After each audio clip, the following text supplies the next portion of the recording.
وَإِنَّهُ لَتَنزِيلُ رَبِّ الْعَالَمِينَ۔ السلام علیکم ورحمۃ اللہ وبرکاتہ۔ بسم اللہ والحمد للہ والصلاة والسلام علی رسول اللہ۔ محترم ناظرین، امپاورڈ بائی دا قرآن کے 12ویں ایپیسوڈ میں آپ سب کو خوش آمدید کہتا ہوں۔ آج کے اس ایپیسوڈ میں جس ہستی کا ہم تذکرہ کرنے جا رہے ہیں ان کا نام جناب قتادہ بن دعامہ رحمہ اللہ ہے۔ قتادہ بن دعامہ رحمہ اللہ عبداللہ بن عباس رضی اللہ عنہما کے خاص شاگرد ہے۔ گرچہ یہ نابینا تھے لیکن ان کو کمال کا حافظہ اللہ عز و جل نے عطا کیا تھا۔ یہی وجہ ہے کہ تفسیر کی بڑی بڑی کتب میں ان کے اقوال آج بھی منقول اور محفوظ ہیں۔ قتادہ رحمہ اللہ کے بارے میں بکر بن عبداللہ المزنی رحمہ اللہ فرماتے ہیں کہ من اراد ان ينظر احفظ اہل زمانہ فلینظر الی قتادہ۔ اگر کوئی شخص یہ چاہتا ہے کہ وہ اپنے زمانے کے سب سے بڑے حافظ کو دیکھ لے تو وہ قتادہ رحمہ اللہ کو دیکھے۔ کیوں؟ کیونکہ حافظ کے اعتبار سے ان کی مثال کوئی نہیں تھی۔ یعنی کہا کرتے تھے کہ فما ادرکنا الذی هو احفظ منہ، کہ قتادہ سے بڑا حافظ ہمیں کو ملا ہی نہیں۔ اسی طرح خود فرماتے ہیں جناب قتادہ بن دعامہ رحمہ اللہ، کہتے ہیں کہ میں جب کوئی چیز ایک دفعہ سن لیتا تھا نا، ایک دفعہ سن لیتا تھا، سمعت اذنائی، میرے کان کچھ سن لیتے تھے، الا وقد وعاہ قلبی، میرا دل اس کو یاد کر لیتا۔ اور کہتے ہیں کہ ما قلت لأحد اعد علیہ، میں نے جب بھی کسی سے کسی بات کو سنا مجھے یاد ہو جاتی تھی، مجھے کبھی ضرورت ہی نہیں پڑی کہ میں کسی سے یہ کہتا کہ ایک دفعہ پھر دہرانا۔ کمال درجے کا حافظہ قتادہ بن دعامہ رحمہ اللہ کا، حتیٰ کہ محمد بن سیرین رحمہ اللہ ان کے بارے میں کہتے ہیں کہ احفظ الناس، یہ بہت بڑا ٹائٹل ہے، بہت بڑا سرٹیفکیٹ ہے۔ اور کون لوگ یہ سرٹیفکیٹس دے رہے ہیں؟ جو اپنے اپنے دور کے امام ہیں۔ یہ تابعین کے دور کی بات چل رہی ہے محترم ناظرین، اور تابعین کے دور کے اندر جو بڑے بڑے علم کے شاہ سوار، جو علم کے اندر کمال درجے کا مقام رکھنے والے، جو اساتین تھے، جو مہارت ان کی اس درجے کی تھی کہ لوگ ان سے انسپائر ہوتے تھے، لوگ ان کے گن گاتے تھے، لوگوں نے ان کی تعریف کی دیگر علماء نے۔ لیکن یہ علماء، یہ قتادہ بن دعامہ رحمہ اللہ کی ہمیں تعریف کرتے نظر آ رہے ہیں۔ اس درجے کا اللہ عز و جل نے ان کو حافظہ دیا تھا، اور یہ حافظہ اللہ عز و جل اپنے مخلص بندے کو عطا کرتے ہیں، جو کوشش کرتے ہیں، جو اللہ کے ساتھ مخلص ہوتے ہیں، جو گناہوں سے اجتناب کرتے ہیں، اللہ ان کو پھر حافظہ عطا کرتا ہے۔ اور اس بات کی تائید ہمیں امام شافعی رحمہ اللہ کے واقعے سے بھی ملتی ہے کہ جب انہوں نے اپنے استاد وکیع بن جراح رحمہ اللہ سے اپنے کمزور حافظے کی شکایت کی، اور انہوں نے پھر اس شکایت کے بارے میں امام شافعی رحمہ اللہ کو کوئی تلقین کی تھی، اور اس تلقین کو، اس واقعے کو امام شافعی رحمہ اللہ نے ایک شعر میں پرویا ہے، اور بتاتے ہیں کہ شکوت الی وکیع سوء حفظی فارشدنی الی ترک المعاصی فقال ان العلم نور ونور اللہ لا یعطی لعاصی، کہ میں نے اپنے استاد وکیع بن جراح سے شکایت کی کہ میرا حافظہ بڑا کمزور ہوتا جا رہا ہے، میں کیا کروں؟ تو میرے استاذ نے مجھے تلقین کی کہ تم اپنے آپ کو گناہوں سے بچاؤ، گناہوں سے اپنے آپ کو بچاؤ، کیونکہ یہ علم یہ اللہ تعالیٰ کی طرف سے نور ہے، اور یہ نور اللہ عز و جل کسی نافرمان بندے کو نہیں عطا کرتا۔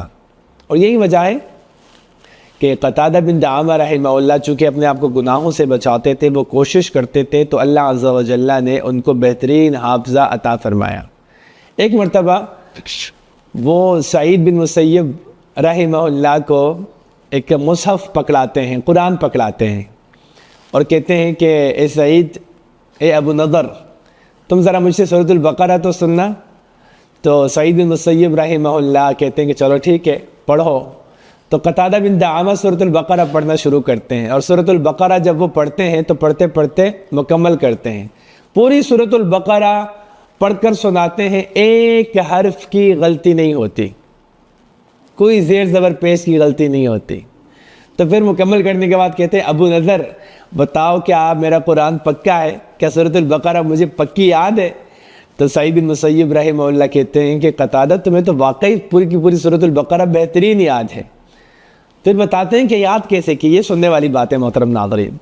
کہتے ہیں کہ ابو نذر مجھ پر حضرت جابر کا صحیفہ، اس صحیفے کے اندر سورۃ البقرہ لکھی ہوئی تھی، ایک مرتبہ وہ صحیفہ پڑھا گیا اور مجھے پکا یاد ہو گیا وہ، یعنی ایک مرتبہ قرآن سننے سے اور اس صحیفے میں موجود جو بھی قرآن کا حصہ تھا، جو بھی صورتیں تھی، ایک مرتبہ قتادہ بن دعامہ رحمہ اللہ نے ان صورتوں کو سنا اور ان کو وہ صورتیں پکی یاد ہو گئی۔ اللہ اکبر، یہ اللہ تعالیٰ کی عطا تھی قتادہ بن دعامہ کو۔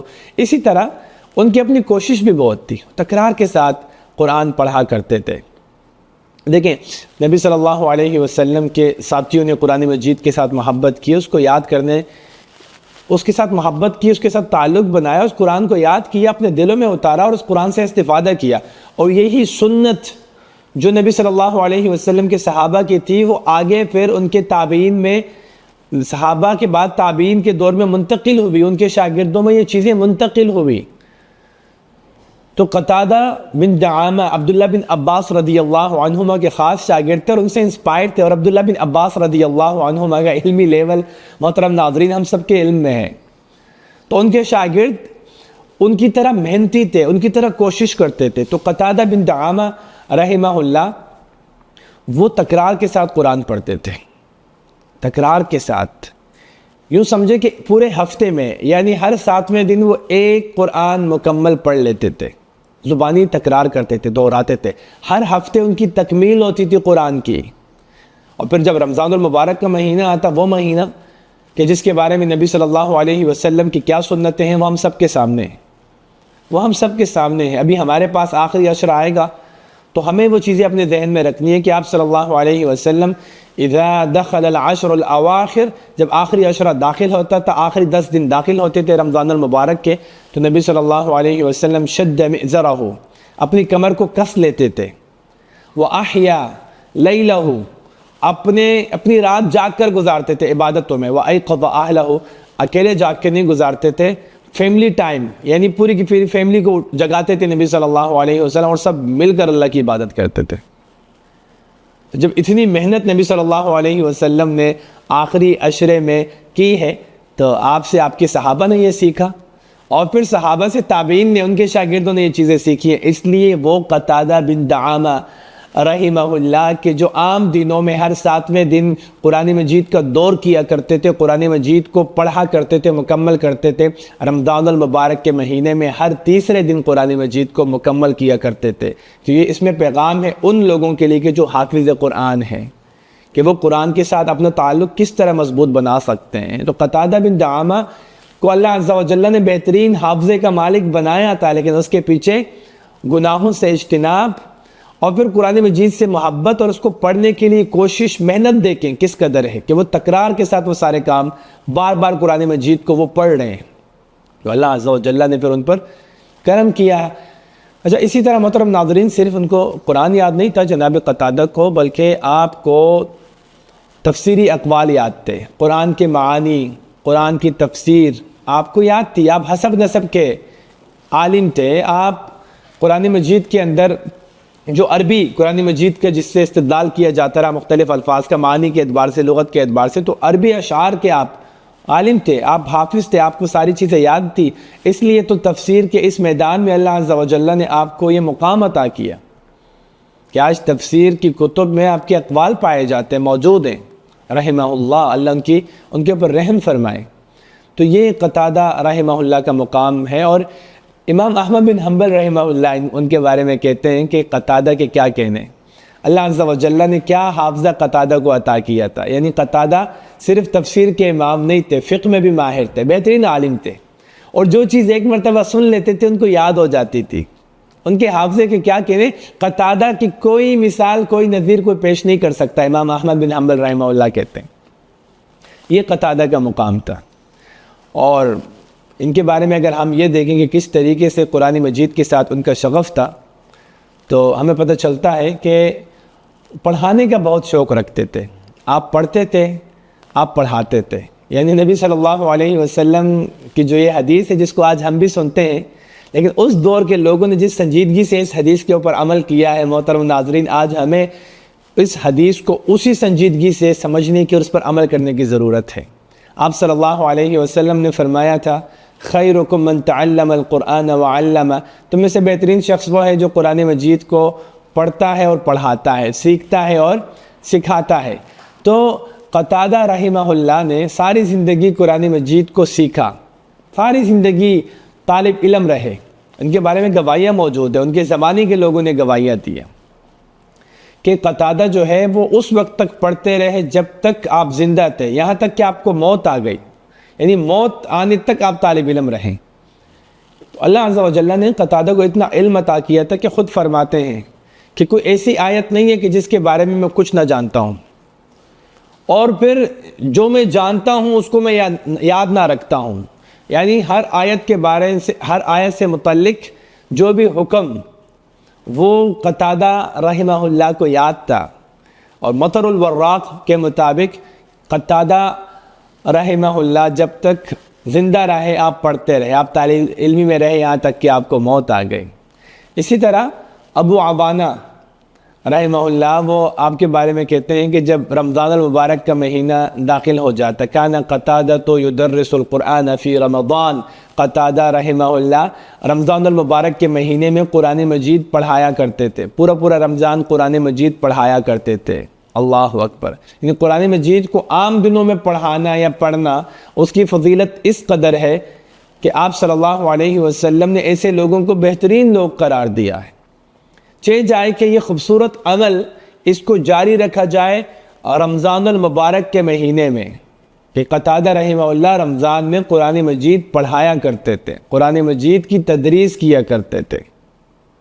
تو یہ قرآن مجید کے ساتھ ان کا تعلق، یہ قرآن مجید کے ساتھ ان کا شغف، ان کی مصروفیت، رحمہ اللہ، اللہ عز و جل ان پر رحم فرمائے، اور ان تمام علماء پر، تابع تابعین پر، تابعین پر اور سلف الصالحین پر رحم فرمائے کہ جنہوں نے قرآن مجید کے ساتھ اتنی محبت کی اور قرآن مجید کو اتنی محبت کے ساتھ آج منتقل کرتے رہے، یہاں تک کہ ہم تک قرآن مجید اس انداز سے پہنچا ہے۔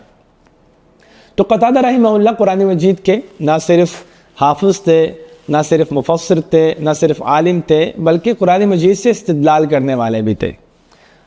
تو آپ رحمہ اللہ قرآن مجید سے بہت زیادہ خوبصورت طریقے سے استدلال کیا کرتے تھے۔ فرماتے ہیں کہ لم یجالس القرآن، کہ جو بندہ قرآن کے ساتھ تعامل کرتا ہے تو اس کو دو قسم کے نتیجے حاصل ہوتے ہیں، یعنی دونوں میں سے کوئی ایک نتیجہ حاصل ضرور ہوتا ہے۔ اور وہ استدلال کرتے ہیں قرآن مجید کی اس آیت سے، وَنُنَزِّلُ مِنَ الْقُرْآنِ مَا هُوَ شِفَاءٌ وَرَحْمَةٌ لِّلْمُؤْمِنِينَ وَلَا يَزِيدُ الظَّالِمِينَ إِلَّا خَسَارًا، کہ جو اس قرآن مجید کو لازم پکڑتا ہے، اس سے استفادہ کرتا ہے، تو اس کے لیے قرآن ہدایت بھی ہے، شفا بھی ہے، رحمت بھی ہے۔ لیکن جو اس قرآن مجید سے کنارہ کرتا ہے، اس کو چھوڑ دیتا ہے، پس پشت ڈال دیتا ہے، ترک کر دیتا ہے، تعلق توڑ دیتا ہے، تو فرماتے ہیں اللہ تعالیٰ فرماتے ہیں ایسے لوگوں کے بارے میں وَلَا يَزِيدُ الظَّالِمِينَ إِلَّا خَسَارًا، یہ لوگ خسارے والے لوگ ہیں، یہ ظالم ہیں، ان کے حصے میں نقصان کے سوا کچھ بھی نہیں ہے، نہ ان کو شفا ملے گی، نہ ہدایت ملے گی، نہ اللہ کی رحمت حاصل ہوگی، بلکہ اس کے مقابلے میں یہ ظالمین کی فہرست میں ان کو شمار کیا جائے گا اور یہ خسارہ اٹھانے والے لوگ ہیں۔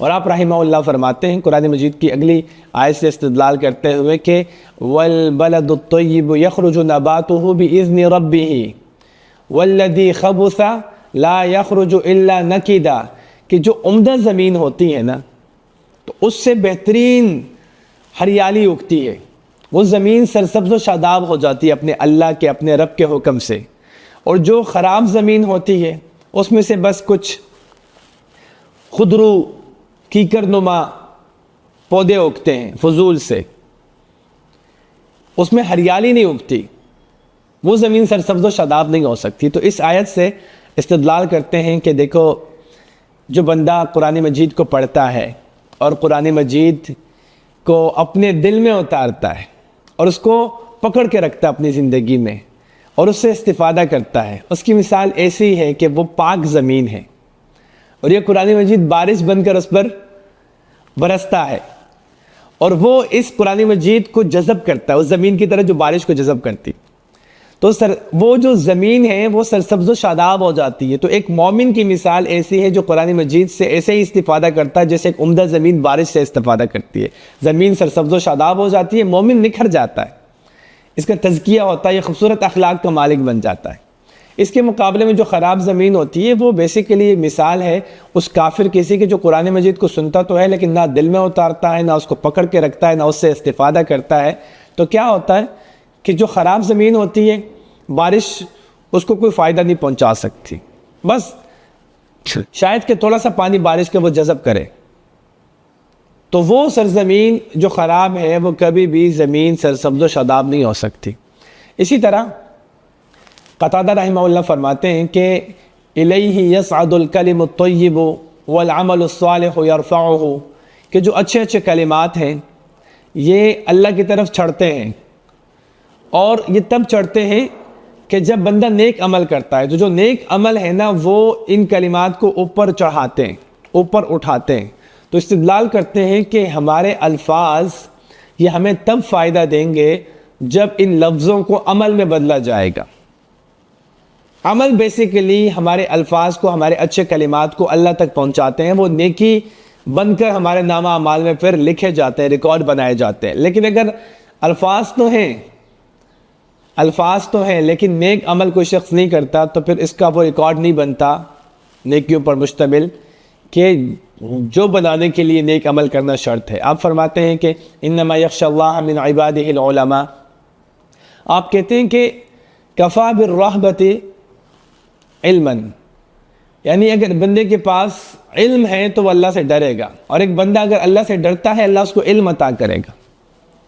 اور آپ تلقین کرتے ہیں، نصیحت کرتے ہیں لوگوں کو کہ تم اللہ تعالیٰ کی بندگی کرو، وعدہ خلافی مت کرو، تم ہمیشہ اللہ تعالیٰ کے جو بھی بتائے ہوئے احکامات ہیں ان کو بجا لاؤ. اسی طرح قرآن مجید کی جو آیت ہے کہ فَمِنَ النَّاسِ مَن يَقُولُ رَبَّنَا آتِنَا فِي الدُّنْيَا وَمَا لَهُ فِي الْآخِرَةِ مِنْ خَلَاقٍ. آپ فرماتے ہیں کہ جو قرآن مجید کی سورۃ البقرہ کی یہ آیت ہے کہ کچھ لوگ ایسے ہیں جو کہتے ہیں کہ اے ہمارے رب ہمیں دنیا میں ہی سب کچھ دے دے، تو آخرت میں ایسے لوگوں کا کوئی حصہ نہیں ہوگا. اس کی بنیادی وجہ یہ ہے کہ یہ بیسیکلی اس شخص کی بات کی جا رہی ہے جس کی توجہ کا مرکز صرف دنیا ہے، آخرت کے لیے اس نے کبھی نہیں سوچا. تو یہ اپنے آپ کو تھکاتا ہے دنیا کے لیے، مال خرچ کرتا ہے دنیا کے لیے، صبح جلدی اٹھتا ہے دنیا کے لیے، پسینہ بہاتا ہے دنیا کے لیے. اس کی ساری محنتیں، اس کی ساری کوششیں صرف دنیا حاصل کرنے کے لیے ہے. تو ایسے شخص کے لیے آخرت میں کوئی جگہ نہیں ہے. اس کے مقابلے میں کہ وَمِنْهُمْ مَن يَقُولُ رَبَّنَا آتِنَا فِي الدُّنْيَا حَسَنَةً وَفِي الْآخِرَةِ حَسَنَةً وَقِنَا عَذَابَ النَّارِ. اس کے مقابلے میں وہ لوگ جو یہ کہتے ہیں کہ یا اللہ ہمیں دنیا بھی اچھی دے دے، ہماری آخرت بھی اچھی کر دے، ہماری آخرت بھی اچھی کر دے، اور ہمیں جہنم کے عذاب سے بچا، آگ کے عذاب سے بچا. تو ایسے لوگوں کے بارے میں قتادہ رحمہ اللہ فرماتے ہیں کہ یہ وہ لوگ ہیں بیسیکلی جن کا فوکس آخرت ہے، جو آخرہ سینٹرک لوگ ہیں، جن کی ساری فکر کا محور آخرت ہے. تو یہ آخرت کی فکر بھی کر رہے ہوتے ہیں اور دنیا سے بھی استفادہ کرتے ہیں. تو اللہ عز و جل ان کو دنیا بھی دے گا اور اللہ عز و جل ان کو آخرت بھی عطا کرے گا. اسی طرح قتادہ رحمہ اللہ نصیحت کرتے ہوئے اپنے شاگردوں کو کہا کرتے تھے کہ مومن جو ہوتا ہے نا، مومن وہ 3 جگہوں میں سے ایک جگہ میں پایا جائے گا. یا تو وہ اپنے گھر پر ہوگا، کیونکہ حکم یہ ہے کہ فتنوں کے دور میں فتنوں سے بچا جائے. فتنوں سے بچنے کا ایک طریقہ یہ ہے کہ اپنے گھروں کو لازم پکڑ لیا جائے. تو مومن آدمی یا تو اپنے گھروں میں، جو مومن شخص ہوتا ہے اپنے گھر میں ہوگا، یا وہ اللہ کی مسجد میں ہوگا، مسجدوں کو آباد کرنے والا ہوگا، یا پھر وہ جو اپنی دنیاوی حاجت اور ضرورت کو پورا کر رہا ہوگا. مومن اس کے علاوہ چوتھا کوئی کام نہیں کرتا. مقصد یہ تھا، وہ سمجھانا مقصود تھا کہ دنیا میں دل لگانا اور دنیا کی رنگینی میں کھو جانا اور دنیا کے اندر مگن ہو جانا، اس چیز کے ساتھ مومن کا کوئی تعلق نہیں ہے. آپ کہا کرتے تھے کہ جو بندہ علم کا ایک چیپٹر وہ سیکھتا ہے تو اس شخص سے بہتر ہے کہ جو پورا سال نفلی عبادت کرتا ہے. یعنی علم کے ساتھ ان کا تعلق اور علم کی فضیلت وہ اپنے شاگردوں کو سمجھاتے ہیں کہ علم حاصل کرو. اگر تم تھوڑا سا علم حاصل کرتے ہو نا، ایک چیپٹر، ایک باب علم کا تم سیکھتے ہو، پورے سال کی نفلی عبادت سے بہتر ہے. اسی طرح آپ فرمایا کرتے تھے کہ جو بندہ دنیا میں اللہ عز و جل سے ڈرتا ہے نا، قیامت کے دن اللہ عز و جل اس کو عزتوں والا مقام عطا کریں گے. آپ فرماتے ہیں کہ جو شخص اللہ عز و جل کا تقوی اختیار کرتا ہے، اللہ اس کا ساتھی بن جاتا ہے، اللہ اس کے ساتھ ہوتا ہے. اور اللہ جس کے ساتھ ہو جائے تو پھر 100 لوگ مل کر بھی اس کو شکست نہیں دے سکتے. یہ اللہ ایک ایسا محافظ ہے جس کو کبھی نیند نہیں آتی، کبھی نیند نہیں آتی. اور اللہ عز و جل انسان کی حفاظت کرتا ہے، انسان کے ساتھ رہتا ہے، اس کی مدد کرتا ہے. تو محترم ناظرین، یہ تھی ہماری 12ویں ایپیسوڈ جس میں قتادہ بن دعامہ رحمہ اللہ کے حوالے سے ہم نے اہم ترین باتیں، قرآن کے ساتھ ان کا تعلق، ان کی سیرت کے ایک بہت ہی خوبصورت پہلوؤں کو ہم نے اس ایپیسوڈ میں جانا ہے. چند بنیادی باتیں جو ہمیں اس ایپیسوڈ سے سیکھنے کو ملتی ہیں. پہلی بات تو یہ کہ اگر ہم یہ چاہتے ہیں کہ ہمارا حافظہ اچھا ہو جائے تو گناہ کرنا چھوڑ دیں، گناہ کرنا چھوڑ دیں. اللہ تعالیٰ کی نافرمانی پر مشتمل چھوٹے سے چھوٹا کام ہی کیوں نہ ہو، ہم اس کو ترک کر دیں. دوسری بات، کوشش، قرآن کے ساتھ تعلق. ایک تو یہ ہے کہ سال میں پورا قرآن پڑھا جائے. ایک وہ تعلق جو ہمیں قتادہ رحمہ اللہ کی زندگی میں نظر آتا ہے کہ ایک ہفتے میں پورا قرآن پڑھتے تھے. آج کے دور میں گرچہ ہمیں یہ مشکل لگتا ہے، لیکن ہم آہستہ آہستہ کم از کم بھی ایک مہینے میں ایک مرتبہ قرآن دہرا سکتے ہیں. اس لیول پر تو آ جائیں. تو قرآن کو اللہ عز و جل نے ان کو علم دیا. تو دوسری بات، کوشش، محنت جو وہ کیا کرتے تھے. اور تیسری بات جو ہمیں قتادہ رحمہ اللہ کی زندگی سے سیکھنے کو ملتی ہے کہ ہم اللہ کا تقوی اختیار کرنا. جو بندہ اللہ کا تقوی اختیار کرتا ہے نا، اللہ عز و جل اس پر اپنا خاص فضل کرتے ہیں، اللہ اس کا ساتھی بن جاتا ہے اور اس کی زندگی کے تمام مسائل پھر اللہ حل کرتا ہے، کیونکہ اللہ اس کا محافظ ہے، اللہ اس کا ساتھی ہے. یعنی اللہ عز و جل ایک ایسا ہادی ہے، ہدایت دینے والا، جو کبھی اس کو بھٹکنے نہیں دے گا. تو اسی کے ساتھ ہی ہم اپنے 12ویں ایپیسوڈ کا اختتام کرتے ہیں. آپ سے ملاقات ہوگی اگلے ایپیسوڈ میں. تب تک کے لیے اجازت دیں. سبحانک اللہم و بحمدک، نشہد ان لا الہ الا انت، نستغفرک و نتوب الیک. جزاکم اللہ خیرا. السلام علیکم ورحمۃ اللہ وبرکاتہ.